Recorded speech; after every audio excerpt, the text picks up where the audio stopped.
नमस्कार. आज आपण थोड्या वेगळ्या पद्धतीने पण सगळ्यात सोप्या पद्धतीने भरलेली वांगी कशी बनवायची ते आज मी आपल्या रेसिपीमध्ये तुम्हाला सांगणार आहे.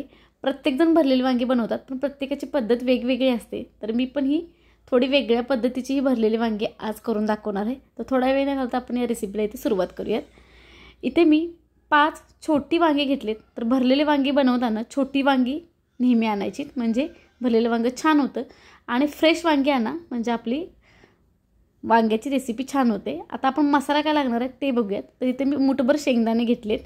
हे एकदम मी शेंगदाणे जेव्हा आणते तेव्हा मी थोडे भाजून ठेवते, म्हणजे शेंगदाणे कडू वगैरे होत नाही. तर थोडेसे भाजलेले शेंगदाणे आहेत. आता इथं अद्रकचा तुकडा या पद्धतीने मी चिरून घेतला आहे. एक अद्रकचा तुकडा आपण चॉप करून घालायचा. 7 ते 8 लसणाच्या पाकळ्या आणि इथं मी कोथिंबीरचे देठ जे असतात ते घातलेत. त्यानंतर 1 चमचा जिरे, 1 चमचा तीळ घातले पांढरे तीळ, 2 हिरवी मिरची, 1 चमचा गरम मसाला, थोडंसं लाल तिखट घातलं. हे जास्त तिखट आहे म्हणून मी एक अर्धा चमचा लाल तिखट घातले.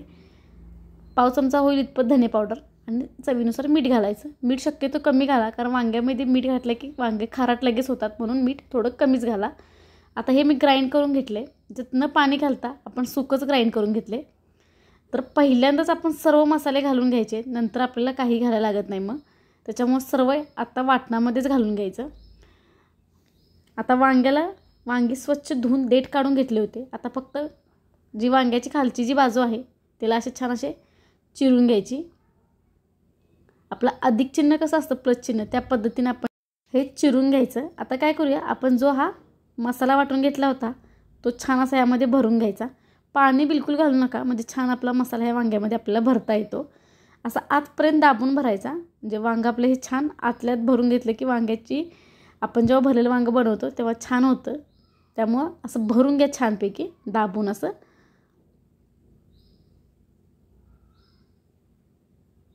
अतिशय टेस्टी अशी ही भरलेली वांगी होतात. एकदा नक्की ट्राय करून बघा. तर या पद्धतीने मी छान अशी वांगी भरून घेतलेत. आता ही पांढरी वांगी आमच्या इथे अवेलेबल आहेत म्हणून मी पांढरी वांगी घेतलेत. तुमच्या इकडे जर आपली ती पर्पल कलरची वांगी असतील तीही घेतली तर चालतील. इथं मी 5ही वांगी छान अशी भरून घेतलीत. आता काय करूया, एका कढईमध्ये आपण तेल घालून घेऊयात. तेल 1-2 चमचे एक्स्ट्रा घालायचं, म्हणजे वांग्याला छान अशी करी येते. छान असं वांगं आपलं होतं, त्याच्यामुळं 2 चमचे एक्स्ट्रा तेल घातलं तरी चालेल. तर इथं मी एक छोटी पळी होईल इतपत तेल घातले. आता आपण जी काही वांगी भरून घेतली होती ती आपण यामध्ये घालून घेऊयात. तर कांदा वगैरे काही घालायचं नाही, डायरेक्टली आपण मसाला भरलेली वांगी तेलामध्ये घालून घ्यायची. आणि वरून आता झाकण लावून ठेवूयात. 1-2 मिनटं वांगी चांगली वाफलू द्यायचीत लो फ्लेमवरती. गॅसची फ्लेम वाढवू नका, लो फ्लेमवरती वांगे वाफलून घ्यायची. आता बाजू पलटून घेऊयात. खालची जी बाजू होती ती वरती करूयात आणि परत एक झाकण लावून परत दुसरी बाजूही 1-2 मिनटं वाफलून घेऊयात. तर परत 2 मिनटांनी मी दुसरी बाजूही आता वाफलून घेतले. छान असा आपला मसाला जराही हललेला नाही. आतमध्ये आपण जो काही स्टफिंग केले ते छान असं त्या वांग्यामध्ये राहिलेलं आहे, जराही बाहेर आलेलं नाही. म्हणून पाणी न घालता वाटण करायचं. इथं मी थोडंसं परतून घेतलं. 1-2 मिनटं परतून घ्यायची चांगली वांगी. सर्व बाजूनी थोडी थोडी भाजलीत की आपल्याला वांगं शिजवायला जास्त वेळ लागत नाही आणि वांग्याची चव चांगली राहते. म्हणून आपल्याला असं छान असं तळून घ्यायचं, पूर्णपणे भाजून घ्यायचं वांगं. आता आपण जो काही मसाला राहिला होता तो घालून घेऊयात आणि तोही आता थोडा वेळ आपण या वांग्यामध्ये परतून घ्यायचे.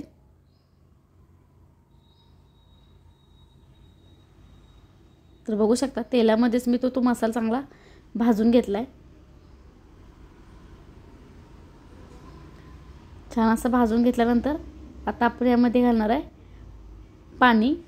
तर आपल्याला जितपत ग्रेव्ही हवी आहे तितपत पाणी घालायचं. तर ज्या भांड्याने मी मसाला वाटला होता त्याच भांड्यामध्ये मी पाणी घातलं होतं. आणि आता आपण छान असं परतून घेऊयात, मिक्स करून घेऊयात. पाणी शक्यतो कमी घालायचं, कारण आपण वांगं ऑलरेडी चांगलं भाजून घेतले, चांगलं मऊ होत आले वांगं. आणि जास्त पाणी घातलं तर त्याची चव पण बिघडते, त्याच्यामुळे पाणी कमी घाला. तर 1 ग्लासभर पाणी मी आता यामध्ये घालून घेतले, बघू शकता.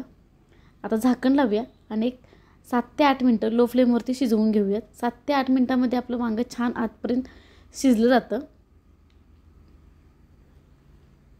तर पटकन अशी पळी त्यामध्ये घुसते, याचा अर्थ वांगं आपलं छान असं शिजलेलं आहे. ग्रेव्ही पण छान आपली तयार झाली आहे. आता थोडंसं झाकण लावून मी ठेवून देणार आहे गॅस बंद करून. आता एक 2 ते 3 मिनटं मी झाकण तसंच लावून ठेवलं होतं. आता मी खाली घेतले कढई, तुम्हाला मी दाखवते. तुम्हाला एका डिशमध्ये मी काढून दाखवते. मस्त अशी ग्रेव्ही आपली तयार झाली आहे. चपाती, भाकरी, भातासोबत कशासोबत पण तुम्ही हे वांगे करून बघा आणि मग तुम्ही टेस्ट कशी झाली मला कॉमेंट करून सांगा. अतिशय हे अशी चव आहे आणि कुठलाही मसाला आपल्याला नंतर घालायची गरज नाही. एकदाच वाटण करताना आपण मसाला घालून घ्यायचा. सगळ्यात सोपी पद्धत आहे आणि नक्की ट्राय करून बघा. आणि तुम्हाला ही रेसिपी थोडी जरी आवडली असेल तर तुमच्या फ्रेंड्सशी शेअर करा.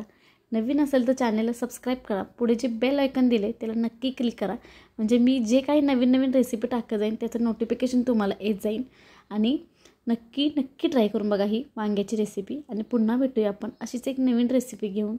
तोपर्यंत नमस्कार.